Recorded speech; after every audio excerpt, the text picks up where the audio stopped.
lacing up those boots, strapping on that vest, spin that radio on, pin a star in the chest.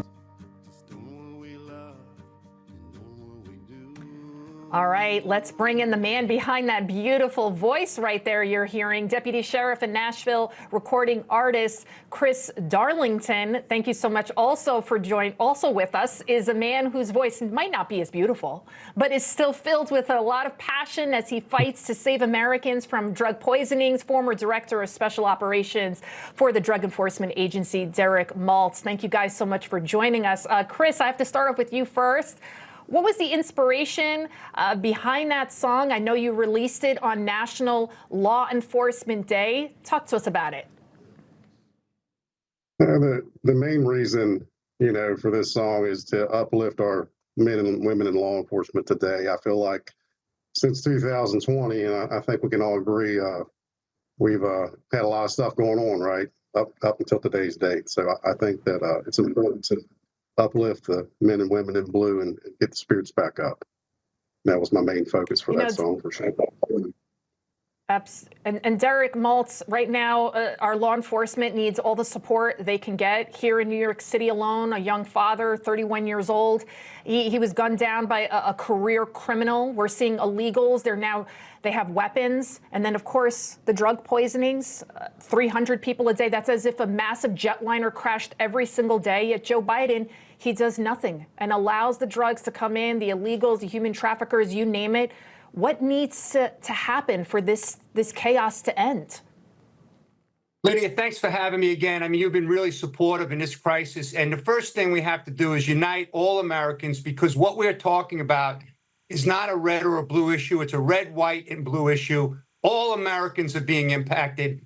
Right now, we have an invasion of Chinese nationals, military-age men that is setting up operations in our country, establishing marijuana grow operations, providing the cartels all the chemicals they need to produce poisonous drugs, and also now sending in more deadly chemicals like etidine, netazine, xylazine, all these different substances made in labs. So I'm proud to be here with Chris Darlington, 19 years on the front lines of America, and then to motivate all of us with these beautiful songs that are really important right now in America. We have to keep our focus on keeping all Americans safe and educating every single American in this country about what's going on with facts.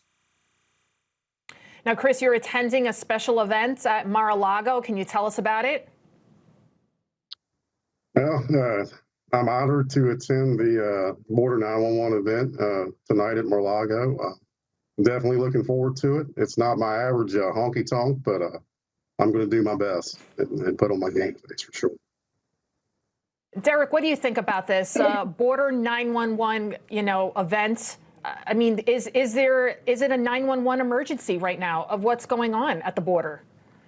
100%. I mean, I use the former Homeland Security Advisory's color code system, and right now we are at severe. And that severe warning is impacting everyone. It doesn't matter if you're a Republican or Democrat, independent. It's impacting families, and communities are being devastated from crime, from fentanyl, from human trafficking, from sex trafficking. So we must unite and we must come together, because this is one issue that all Americans should care about. So we're working hard with the Border 911 Foundation to make sure we can educate Americans in every community out there in this country to ensure that they have the best information possible. We work with the Lost Voices of Fentanyl. We work with other nonprofits out there that are devastated by the loss of their young ones from the poisonous fentanyl. So we're proud to work together. And Chris, it's an honor to be here with you, and we look forward to tonight. We absolutely do. Chris, when you're there on the front line, right, what goes through your mind, when you're seeing all of this anti-police sentiment, people protesting out in the streets, and you're not feeling that support by Joe Biden either, by the Biden administration. I mean, there he was holding a fundraiser, and just right outside of New York City, a fallen officer was being laid to rest.